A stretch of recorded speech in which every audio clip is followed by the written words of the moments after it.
Welcome to Talk with History. I'm your host, Scott, here with my wife and historian, Jenn. Hello. On this podcast, we give you insights to our history-inspired world travels, YouTube channel journey, and examine history through deeper conversations with the curious, the explorers, and the history lovers out there. Now, Jenn, we are back. We are back after our break, and we did have a good, nice kind of holiday break, just necessary for me to recharge, for us to typically be able to do a lot of end-of-year stuff, fix up new things. And one of the things, if you are listening, you can now watch the video version of this podcast over on our main channel on Walk with History, because we finished up our podcast studio. Yes, and we moved, and we have 3 kids. And so, yes, we took a break for the holidays because we always talk about how having 3 kids, we make the holiday magic happen. It's our first Christmas in this house. So we did a lot of decorating, went all out this year, and we just wanted to have a good time experiencing the holidays with the family. So we took a break from the channel, but that doesn't mean we took a break from history.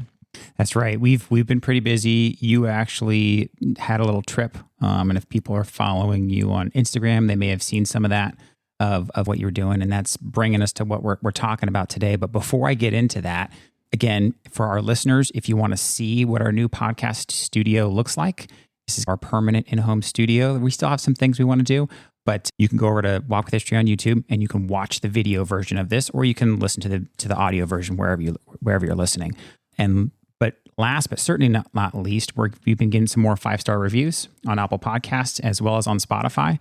So thank you to those who are leaving us reviews. It really does help us grow, and it shows us that we're out there and people are enjoying kind of what we're putting out into the world. So we have some fun stuff coming up for the year, and this being our first one of 2025, we are publishing this podcast on the history of Elvis in Las Vegas just a couple days before his birthday. His 90th birthday. So Jenn, you went out to Las Vegas. This is I'll call it a work trip, a Walk with History work trip, but really it was you and some friends went out there, but you did take a day to go to some historic Elvis Las Vegas locations and talk about what he did there and how he changed just the entire city and how it was perceived. So tell me a little bit about your trip and kind of the history of Elvis in Las Vegas. Sure. So you can see my shirt, Fly Like the King. This will be Elvis's 90th birthday on January 8th. He was born in 1935. So we were out there for celebrating my birthday, a friend's birthday in December, the only reasonable time to go to Vegas because it gets very hot. And I always say, if you have one day in a specific location, what is the thing you want to see? What is the thing you want to do? So I had one day in Vegas, and I thought I would love to tell Elvis Presley's story from Vegas, Elvis Presley in Vegas. So I went to some locations to tell his story, and it just really was remarkable. Even Scott and I have been to Vegas a couple times. We have renewed our vows in Vegas. Elvis Presley is very synonymous with the town. Yeah, and one of the things that a lot of people, and I'll say the younger generation, probably like my age and a little bit younger, right? Because you and I are right on the border of that Gen X millennial. We're right there. Zennials. And people who are typically my age and younger don't realize that Vegas didn't always used to have this aura that Elvis gave it. I mean, pre-Elvis, what was it like? So you have to realize Vegas is not that old. It was, as far as being commercialized in America, it was founded in 1905. And Las Vegas means the meadows in Spanish. And it really was founded because it was a link along the railroad between LA and Salt Lake City. And so that's why Vegas got founded. But what brought in all the people is the Hoover Dam. So they brought in all these men to build the Hoover Dam, and they needed to entertain these men at night. Think about Gold Rush, right? All these things that happen that bring in all these men. And what do men do in the off hours? Think of Rapid City and things like that. They gamble. They go to theaters. They go to casinos. So it was really a little bit more of like a Wild West type town when it was initially founded. That's interesting. I don't think I even realized that. Yeah. So in the 1930s is when all these men came in for the Hoover Dam. Well, who is funding all of this is the mafia. So it's very close to LA. You're bringing in these men who are basically building the infrastructure to keep LA viable. So the mafia is funding the casinos and the theaters and the entertainment that is happening in Vegas. Good way to wash their money. Yes. Yeah. So it became this gambling mecca, and it was a big entertainer's location. So you could film in LA and do your TV shows or your radio shows in LA, and then you could perform for the big audiences in Las Vegas. Now, was that kind of really like the whole Sinatra Rat Pack era? Yes, you got the Rat Pack, and you get Liberace. So Liberace is really the first showman to do a residency. He births it. I think he's like the first person to do it, but it's more like a show. It's a circus, right? Liberace is a decent singer, but he's more known for the flamboyant. So he came in after the Rat Pack and was the really the first, like you said, in resident musician artist that people would come out to see specifically for him. Yeah, but again, an older, more mature audience who has the money who can stay there for a week at a time, go out to dinners, be entertained until the wee hours, gamble all night. It really was this older generation's playground. Okay. So Elvis changes all that. Yeah, and it's interesting too, because Frank Sinatra and the Rat Pack still pretty synonymous with Las Vegas, but it's considered old Vegas, right? That old uber classic, that mob era, just like you were talking about. And so it sounds like Liberace was the kind of front end of this transition from the mafia, mob, Rat Pack, old Vegas into what sounds like Elvis really bridged that gap into the modern Vegas that we know today. Sure. So he married the two together. You get really credible performers in Frank Sinatra and Dean Martin. I mean, people who are very talented. Then you get Liberace, who is very flamboyant and performance-esque. Well, you marry the two together with Elvis Presley. You get a talented performer who can put on a show. I mean, the Rat Pack wore their suits, smoked cigarettes, but they're not dancing around. They're not putting on a show. They're just singing and drinking some scotch and telling stories. Liberace is dancing around with the rhinestones and the big hair and the glasses. So when you think of Elvis Presley in Vegas, he's marrying those two together. But he doesn't start there. That's where he ends. So he performs for the very first time in Vegas in 1956 at the New Frontier Hotel. And it's just, he's young, he's new, and he's accepted, but not really, because he's a young guy in this senior town. That's still early-ish in his career. He's still swinging the hips. And so you have the parents who are either approving or disapproving of rock and roll, and he's performing. And so he likes being in Vegas, but it's a lukewarm kind of introduction for him. I remember, right, Elvis, one of the things he always wanted to do was break into movies. He wanted to be a movie star. He wanted to be a legit movie star. So this is the very first time you have Elvis in Vegas for a long period of time is in 1963 when he films Viva Las Vegas. Okay.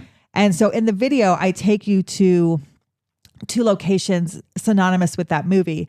There's a couple more locations. If you're going to do an Elvis Presley in Vegas history tour, you really want to go to the two places I went, but there's another place that I'll remind you of as well. And who is his co-star? Who's the actress? Anne Margaret.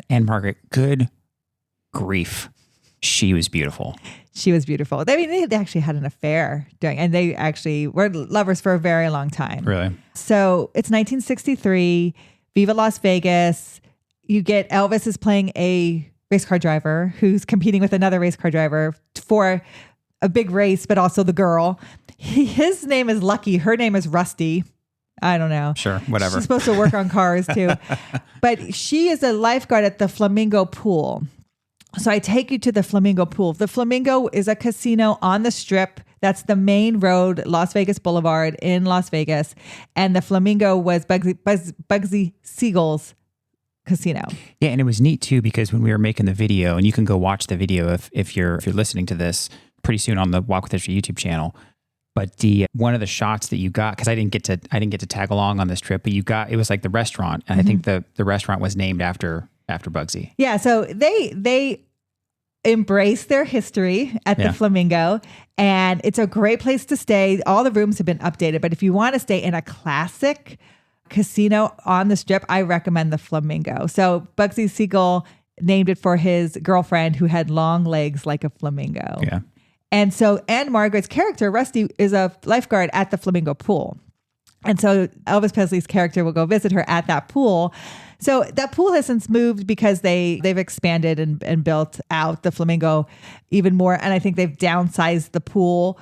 But I take you to the general area, tell you a little bit about their interaction. At one point, I think Anne Margaret pushes Elvis off the high dive. Yeah, I found a clip of that. Which I'm sure there's no high dive now. But that pool is synonymous with Viva Las Vegas. So it's part of that movie. If you want to visit a location where Elvis was in the 1960s filming this movie, the Flamingo is the place to go.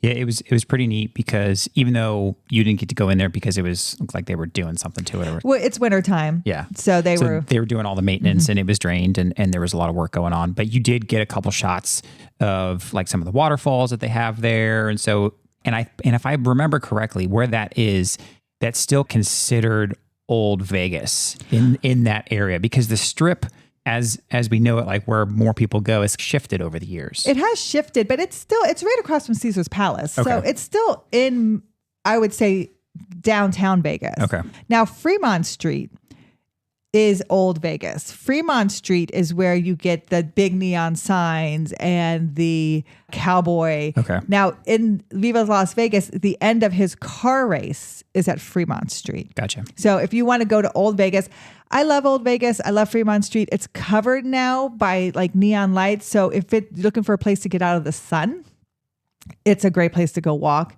And I'm going to tell you right now, any gift shop you go into in Vegas will have Elvis stuff. Yeah. It doesn't matter. He's so synonymous with the town now that even Fremont Street, downtown Vegas, any gift shop is going to have Elvis Presley memorabilia. So, and then from there, you were able to go to, I guess, like it was the wedding chapel that was towards the end of that movie, but that had moved or something like that. Yeah. So the Wedding Chapel of the West is in the very end of the movie. This is where Elvis will marry Rusty and Margaret. Lucky and Rusty will get married. They say it's the only time Elvis traditionally walked down an aisle. Oh gosh. Because when he gets married to Priscilla, he doesn't walk down an aisle. Oh, I didn't know that. So they say this is the only time that he technically walked down a traditional aisle getting married. Because didn't you say that Elvis came back out to Vegas to get married to Priscilla? He did, but let's finish talking about Viva Las Vegas. Okay, Because right. So that was later. Yes, this is later. So they get married at the Wedding Chapel of the West. It's a brown wedding chapel. I have been there actually for an actual wedding. It is close to the sign, the Welcome to Las Vegas sign. Yep, the classic sign. So if you want to visit the classic sign, it's in our video. It never used to be so crowded. I went out there. There were so many people. I remember you used to just drive by it and be like, there's a sign. But it's right by the Wedding Chapel of the West. You can always stop there and take a picture. It was located further down the Strip by where that New Frontier Hotel was, where Elvis had first performed. It has moved a couple times because they didn't own the land where the chapel was. Now Gotcha. they specifically have bought that land. That chapel should not move. But if you want to get married in a location where Elvis Presley walked down the aisle, that's a great place to go get married. Yeah, and I think you even showed a shot. I don't think it made it into the video that it's like a National Historic Site. Mm-hmm. So yeah, it's very cool. Yeah. And then the last place that the other places that you could visit if you want to go to see some of the stuff from Viva Las Vegas is I would recommend going to the UVLN campus. So the University of Las Vegas campus. Did they do some filming there? So she's like a teaching at the school, like dance. And so their whole Viva Las Vegas dance number is in the auditorium. Oh, and that's at the school. At the school. So if you're able to get onto campus, you can go into that auditorium, you can go onto that stage and see where Anne Margaret and Elvis Presley actually danced together. So that's the one where they're dancing on stage and she's just shaking her hair all over the place and doing the classic 60s dancing. And Elvis too. Yeah. You know, I'm always so amazed when I watch Elvis Presley. Like this guy never had formal dance instruction, but he's a tremendous dancer. Oh yeah. Yeah. Like, Well, you know, he knew how to shake those hips. It's amazing. So those are the places I recommend you go. Now, there is a neon museum in Vegas. I did not get to visit, but if you want to see the signs for the original sign for the Flamingo, it's there. And the original sign for the New Frontier Hotel where Elvis had his first performance, that's there as well. Yeah, we had one of our members, Larry, he had commented on the video because he got to see it early. So if you're a YouTube channel member, you can watch our videos early. And he had said, hey, next time you're out, go check out that museum because it has all the old signs. And I think they even have some like mobster history there and stuff like that. Oh yeah, absolutely. Vegas was this neon lit up area. Yeah. It still is today, but this is when the birth of the neon. So they've saved all of those historic signs. And if you want to go see them, they're in the museum for you. Yeah. Now, what was the other big location that you were checking out? There's 3 locations. I really centered this video around Elvis in the 60s. Yeah, while he was in residency in Vegas, or that kind of starting from his filming through his residency. But in the middle, he gets married. He legitimately gets married, his only marriage to Priscilla, and they marry in 1967 at the Aladdin Hotel. And it's not there anymore. It is a Planet Hollywood, but at 3667 South Las Vegas Boulevard is where Elvis Presley will actually get married. So everyone's seen the photographs, like he's in the tuxedo, she's in the beautiful wedding dress. She says it was spur of the moment. She bought the dress here in Memphis.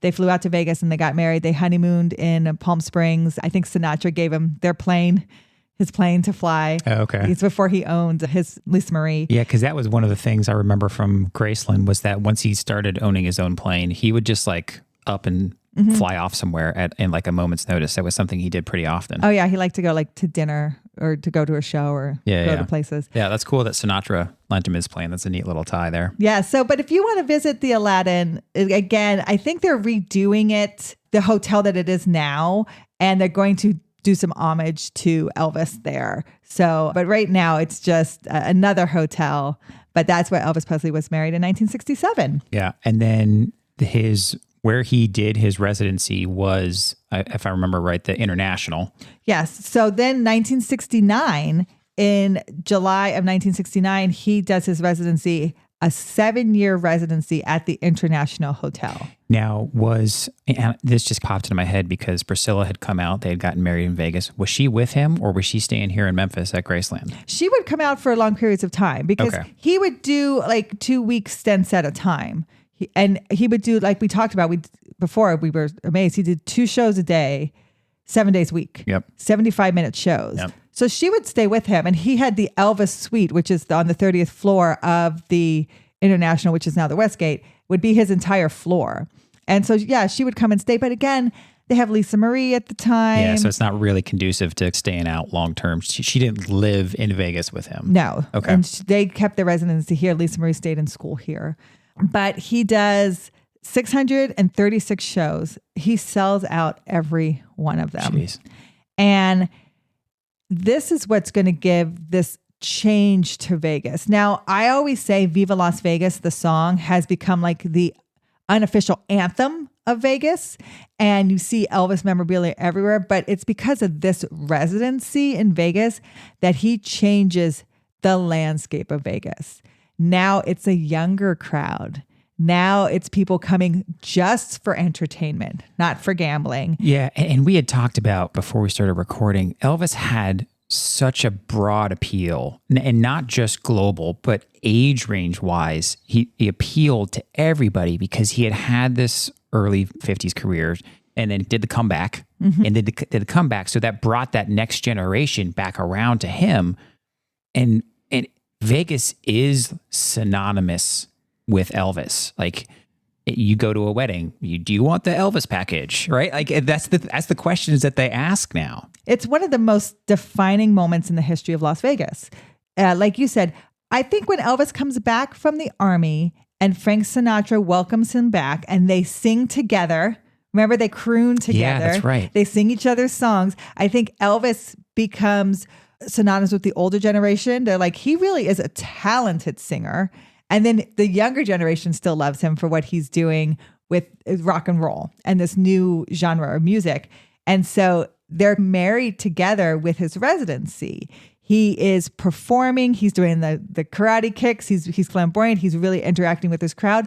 Yet he's singing his famous songs. He's given them a real show. He has an amazing voice. So you could probably go with your parents. Yeah. You could probably go with your, like it was something.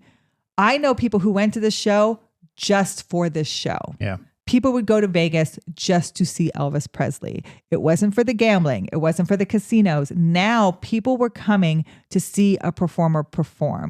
And if you think about it, nowhere else in the world did anybody have a show like what Elvis had, right? He took, I'm sure his costume designer took some cues from Liberace, like we were talking about earlier, but that was so embedded into just being in Vegas. They didn't have anything like that in New York. There was nothing like that in Los Angeles, probably nowhere else in the world. And here's Elvis, this global superstar, and creates this culture that becomes synonymous with the glitz and the glamour of Las Vegas. It fits so perfectly. It almost, like, you almost couldn't avoid it becoming part of the history there. Well, it's still felt today. We talk about people who have these huge shows. Think about Taylor Swift and all the people that came. Elvis, triple, quadruple what Taylor Swift did in the 60s. Yeah. In his Aloha show from Hawaii, billions of people tuned in. Not millions. From around the world. Billions of people tuned in. So those people, if they wanted to see him, this was a very smart career move for him. I'm going to be in residency in Las Vegas. If you want to see me, you don't have to worry about me coming to your location and you trying to get off and it fits with your schedule. This will work with your schedule because I'm here for 7 years and you come see me and you make a vacation of it. You stay at a hotel, you see my show, you eat, you have a good time. And that is still done by megastars today. There's so much famous historic things that happen with the Vegas residency. Colonel Parker will write the contract on a tablecloth. Yeah. And it's an unheard of number. He makes a ton of money. That tablecloth today is at Graceland. Oh, really? We just saw it. Oh, we were yeah. there. We took a picture of it. I'll have Scott put it in if you want to watch this video. You can see it there. You can see the handwriting. You can see the coffee stains on it. And so that was something that it just wasn't done. It was something that was very new. I know today we don't really think about this because it's so much a part of what we know. When I was there at Vegas, the Eagles were performing their residency there. Shania Twain was there. Celine Dion was there. Britney Spears. Like, these huge performers are performing their residency there. So at the now Westgate Hotel, it was the International. Then Hilton bought it. So it was Las Vegas Hilton, still while Elvis was there. Now it's the Westgate. And if you go visit, they have a bronze statue of Elvis Presley right in the lobby, which is super cool to see. Yeah. They have a whole exhibit to Elvis in Vegas. And then you can go to the stage and look at the stage where Elvis performed. And who has his residency there now? Barry Manilow. Yeah. So it's people still do this today. And if you walk in, they have 3 photographs on the wall of Liberace, Elvis Presley, and I think it's the Osmond family. Yeah, that's right. I think they did a residency there as well. But I wanted to read a critic. So, like I said, this was so groundbreaking for Elvis to do this. And this was in the Las Vegas Sun after his first performance. Elvis got a constant roaring approval from his fans who all but threw themselves into the aisle and out of the balcony as the pelvis sang his many rock and roll hits while fiercely and almost savagely turning himself outside in. Like, he was just a performer. He drew over 100,000 patrons over 4 weeks. And that's when Colonel Parker was able to negotiate the bigger contract on the tablecloth because of what his initial performances were like. He will do his last performance there at the International on December 12th, 1976. And then will pass away about 9 months later. So it is one of the last places Elvis will perform. It is a place that is synonymous with his life up until his death. Yeah. It was fun for you to be able to get out there and make that video. And Elvis seems to be a very popular topic on our YouTube channel. Well, that wraps up our journey through Elvis's Vegas, from the bright lights of the International Hotel, now the Westgate, where the King performed over 600 sold-out shows, to the movie star pool and wedding chapel. We've walked in the footsteps of music royalty today. Jenn's recent visit to these historic locations really brought home just how much Elvis transformed Las Vegas entertainment. Before Elvis, Vegas was mainly known for its rat-pack shows and gambling. But after his 1969 comeback and those legendary performances at the International, Elvis helped make Vegas the entertainment capital we know today. Many people feel that Elvis's spirit still lives on in Vegas, from the wedding chapels to the endless tribute artists walking the Strip. His influence on the city wasn't just about music, it was about creating an entirely new kind of spectacle that Vegas is now famous for. We hope this episode has given you a deeper appreciation for Elvis's Vegas years, beyond just the jumpsuit and Viva Las Vegas. There's so much history there, and we're grateful we could share these stories with all of you. And remember, what happens in Vegas stays in Vegas. Although in Elvis's case, what happened in Vegas became music history. Yeah, happy birthday, Elvis. This has been a Walk with History production. Talk with History is created and hosted by me, Scott Benny. Episode researched by Jennifer Benny. Check out the show notes for links and references mentioned in this episode. Talk with History is supported by our fans at thehistoryroadtrip.com. Our eternal thanks to those providing funding to help keep us going. Thank you to Doug McLiverty, Larry Myers, and Patrick Benny. Make sure you hit that follow button in your podcast player, and we'll talk to you next time.